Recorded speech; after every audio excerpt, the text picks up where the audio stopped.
Olá! Esta semana eu coloquei nos stories umas perguntas sobre família, sobre como você se relaciona com seus pais, com seus filhos, e essas perguntas geraram polêmica. Eu sabia que elas gerariam esse tipo de reação de vocês. Geralmente as pessoas não reagem muito bem ou às vezes se sentem um pouco confusas quando a gente fala do fluxo natural, do adulto saudável e da família saudável. Esse não é um assunto muito falado, né? Então ele geralmente gera algumas dúvidas. Por isso que eu resolvi falar um pouco mais sobre isso nesse vídeo que eu vou fazer para vocês. A gente não está acostumado com essa linguagem do adulto saudável. A gente não está acostumado, simplesmente isso. E a gente não sabe o que é um adulto saudável, a gente não sabe qual é o fluxo natural da família saudável. E a gente acaba reproduzindo padrões das nossas gerações como se isso fosse o normal, como se todo mundo fosse desse jeito. E nem sempre aquilo que é passado de geração em geração é o mais adequado, é o que vai gerar maior autonomia, mais crescimento, mais sucesso em todas as áreas do indivíduo. Então, tô aqui para passar para vocês uma visão que talvez vocês não tenham parado para pensar dessa forma ainda, tá? Vou seguir uma linha de cronologia aqui para ficar mais fácil e didático. Pense você nasceu numa família. Tem lá seus pais e aí você nasceu, bebê. Então você é o bebê. Você, até os 3 anos, você vai estar vivendo a fase do ninho. Qual que é a fase do ninho? Aquela fase em que você precisa da sua família para absolutamente tudo. Para atender suas necessidades físicas, emocionais, fisiológicas, tudo. Tudo gira em torno da sua família. E, naturalmente, nesse momento em que você é um bebê, até os 3 anos, os seus pais, que antes eram um casal sem filhos, vamos pensar que você foi o primeiro filho, antes eles eram muito mais voltados um para o outro, pensando num casal saudável, né? Eles eram voltados um para o outro. No momento em que você nasceu, eles se voltam para você, principalmente a mãe, né? Você vai precisar muito mais da sua mãe do que do seu pai até os 3 anos, né? Sua mãe vai ser a sua referência nesse momento. Então é natural que os seus pais, nesse momento da vida deles, tenham ali dado uma pausa nos sonhos, nos projetos pessoais, nos projetos profissionais, porque nesse momento eles estão mais voltados para atender às suas necessidades enquanto bebê. Você passou dos 3 anos, passou da fase do ninho, você começa a ir para a esfera social. Eu não vou passar fase por fase, né? Mas conforme você vai saindo dessa fase do ninho e indo para outras esferas, o que vai acontecendo com você? Você vai ganhando mundo, né? Ganhar mundo significa usar o mundo para atender várias das suas necessidades. Você não tem mais suas necessidades atendidas só pelos seus pais, só pela sua esfera familiar. No momento em que você está lá buscando no mundo suas outras necessidades, de socialização, de reconhecimento dos seus amigos, de pertencimento, de busca da sua identidade, né? Tudo isso vai acontecendo ao longo dos anos. Os seus pais estão mais livres agora, porque eles não estão mais tão focados em você. Qual que é o fluxo natural da família saudável? É esses pais estimularem a sua autonomia e eles voltarem para eles mesmos. Eles mesmos significa eles se voltarem para o casal e cada um para si. Eles voltam a pensar no seu trabalho, no seu crescimento, nos sonhos que eles querem realizar e voltam a focar na sexualidade deles, na identidade de casal que ficou um pouquinho pausada por esse tempo em que você estava mais dependente deles. Conforme você já foi crescendo, o que é o natural? O que é o esperado, o modo ótimo de funcionar? Entenda que natural, eu me refiro a modo ótimo, porque tem muitas coisas que não acontecem assim. Na verdade, 90% da sociedade não funciona assim, mas não é porque 90% da sociedade funciona assim que esse é o ideal, tá? Então, tô falando aqui no ideal. Qual que é o ideal? Você ir estimulando o seu filho aí buscando o que ele tiver que buscar no mundo. Ele ali, a partir dos seus 14, 15 anos, ele vai começando a caminhar para a vida adulta, ele vai descobrindo a personalidade dele, ele vai descobrindo o que ele gosta, o que ele não gosta, qual é a visão de mundo dele, o que parece com ele, né? Ele começa a olhar às vezes para os pais e dizer, não, tem coisa ali que eu gosto, que eu me interesso, que parece comigo, mas nem tudo que os meus pais vivem, nem tudo que eles me oferecem é o que eu quero. Às vezes eu quero uma outra coisa, me identifiquei com aquele modo do meu tio, agi, gostei daquele pai do meu amigo que ele tem umas ideias legais, eu me identifiquei com a família ali do meu outro amigo. Ele começa a ter outras referências de mundo que não são mais só os seus pais. Isso é natural. Nessa hora, os pais que não estão orientados para o futuro começam a achar que esse pequeno rompimento que os seus filhos adolescentes fazem é como se eles estivessem renegando tudo que os pais ofereceram para eles. Nessa hora, eles começam a chamar os seus filhos de rebeldes. Esse menino é revoltado, esse menino é um ingrato, porque ele está começando a viver e querer fazer coisas que a gente não ensinou para ele, que a gente não aprova, que a gente não estimulou. Esse menino tá aprendendo isso onde, né? É a hora que a menina começa a namorar, o pai não gosta do namorado da menina, e aí começa a interferência, né? Tudo bem, você ainda está na casa dos seus pais, você tem ali seus 15, 16 anos, então fica aquela confusão. Porque eu preciso atender os pedidos dos meus pais, mas eu tô querendo outras coisas. Isso é normal. E aí você vai chegando ali, 20, 21 anos, o modo ótimo de funcionar, como eu falei, seria os pais entenderem que faz parte da busca da identidade dele, ele se identificar com outras referências que não sejam só vocês dois, né? Então ele vai dando o estímulo para essa criança, para esse adolescente ir buscando a vida dele lá fora. Ele vai abandonar? Não, ele não vai abandonar. Ele vai fazer uma observação passiva. Quando você é criança, sua mãe faz a observação ativa, ela tá ali colada em você. Quando você já está ali mais na fase adolescente, a observação é passiva. Eu estou amparando meu filho, mas eu não estou colado nele, não estou vivendo em função dele. Estou vivendo em função minha e do meu relacionamento. A gente está fazendo nossas coisas. Beleza. Você cresceu, chegou ali 20, 21 anos, você já é considerado um adulto, né? Até, inclusive, legalmente. E agora? O que você vai fazer? O que a gente brasileiro faz? Fica na casa dos pais até casar.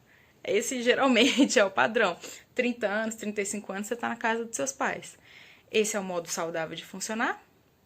Não. Você pode estar na casa dos seus pais. Eu sei que a maioria das pessoas está na casa dos pais. Ou na casa de um tio, na casa de alguém, dependendo de alguém. Mas se você passou ali da fase da adolescência, entrou na vida adulta, você tem que começar a caminhar para a responsabilização da própria vida. O que isso significa? Que você vai começar a buscar na vida tudo aquilo que quando você era criança você buscava nos seus pais. O que você vai buscar na vida? Você vai buscar validação da sua identidade, você vai buscar viver sua sexualidade, você vai buscar dinheiro, você vai buscar o seu profissional, você vai buscar um parceiro se você quiser buscar um parceiro, você vai buscar você mesmo. Quando você sai, você não precisa necessariamente ter um par. Quando você entra na vida adulta, você é você já. É como se você virasse a sua família. Sua família, você, os seus amigos. E aí você começa a se relacionar com os seus pais com menos intensidade. O que isso quer dizer? Que você não fica voltando para eles para buscar reconhecimento, validação das suas decisões, buscar cuidados. Sabe aquela pessoa que fica voltando para almoçar na casa dos pais todos os dias porque na casa dela não tem nem fogão? Isso não é autonomia. Isso não é se responsabilizar pela sua própria vida. Se responsabilizar pela sua própria vida é cuidar da sua vida e em tudo que ela implica. Muitas pessoas saem de casa e ficam voltando para os pais cuidarem dos filhos deles. Ah, Janda, mas a minha situação é diferente. Eu tenho uma situação X, eu tenho uma situação Y. Eu não tenho dinheiro, eu tenho que trabalhar, eu tenho isso, eu tenho aquilo. Eu sei. É a situação da maioria das pessoas. É por isso que eu tô falando. O modo ótimo de funcionar é que você não volte, porque você não precisa, porque você deu conta de arcar com as suas coisas. E muitas vezes a evidência quando a gente fala assim, do adoecimento emocional, né, do que não é saudável, é exatamente você ter um problema financeiro, precisar voltar para os seus pais para eles resolverem, é você ter problema na sua sexualidade, alguma questão da sua sexualidade não anda bem. Isso muitas vezes está relacionado à sua dificuldade de se apossar da sua vida adulta, de se apossar da sua adultice mesmo, né? Você às vezes volta para casa dos seus pais ou fica voltando para os pais, né? Não necessariamente volta para casa, mas voltando para eles, para ir buscar essa aprovação, para ir buscar dinheiro, para ir buscar reconhecimento, você fica voltando para buscar aceitação.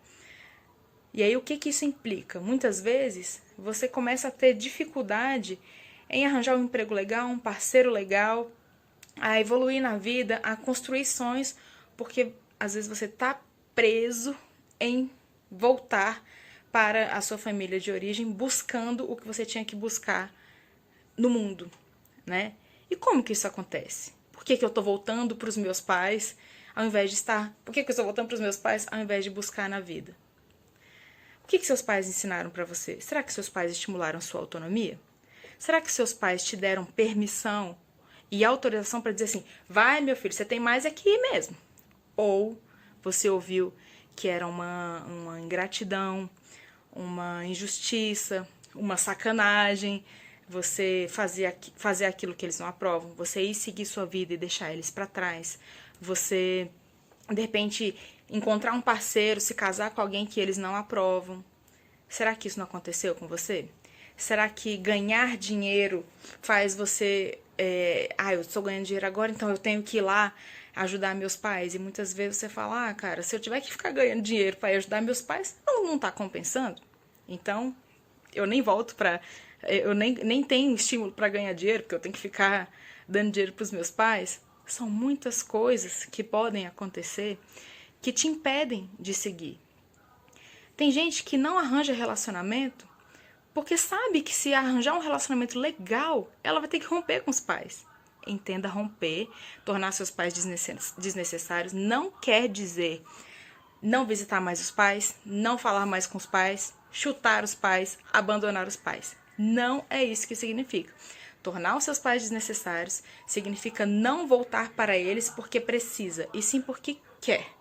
Eu me relaciono com meus pais como meus amigos. A gente se encontra, toma cerveja, almoça, vai pro clube, faz alguma coisa que seja por prazer. E não porque eu preciso, porque eu tenho dívida, ou porque eu não consigo seguir na vida adulta. Eu tô sempre tendo que voltar para receber o colo, o amparo que eu deveria estar vivendo na minha vida lá fora. Eu sei que esse é um tema polêmico. Ele não é fácil de engolir. Eu sei que isso geralmente até ofende algumas pessoas, porque a pessoa pensa assim, mas eu vivo desse jeito há anos. Eu sei que muitas pessoas vivem assim há anos.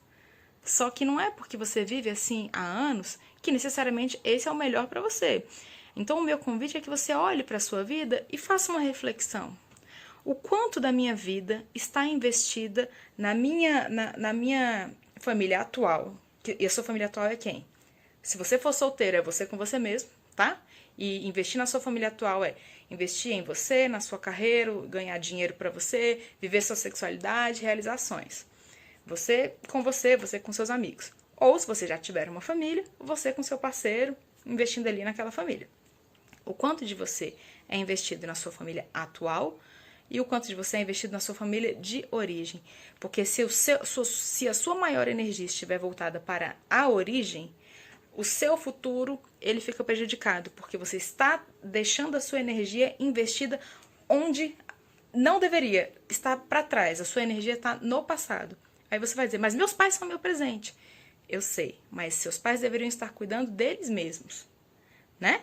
Eles deveriam ter condições de cuidar deles mesmos. Se por acaso eles não têm, aí são outros apuros que acontecem, né? Então eu quero que você avalie o quanto que eu estou focada em mim e na minha família atual. E se você quiser compartilhar isso comigo, o que você pensa sobre isso que eu tô falando, eu sei que é polêmico, eu vou fazer mais vídeos sobre isso, porque não é um assunto que você resolve num vídeo só. Então, se você tiver interesse, põe suas perguntas aqui que eu vou ter o maior prazer em ir respondendo aos poucos. E eu acho que isso vai ajudar você a ampliar um pouco sua consciência sobre como você pode conduzir a sua família, tanto atual quanto a sua relação com seus pais, de uma forma mais saudável para você, tá bom? Então, até a próxima!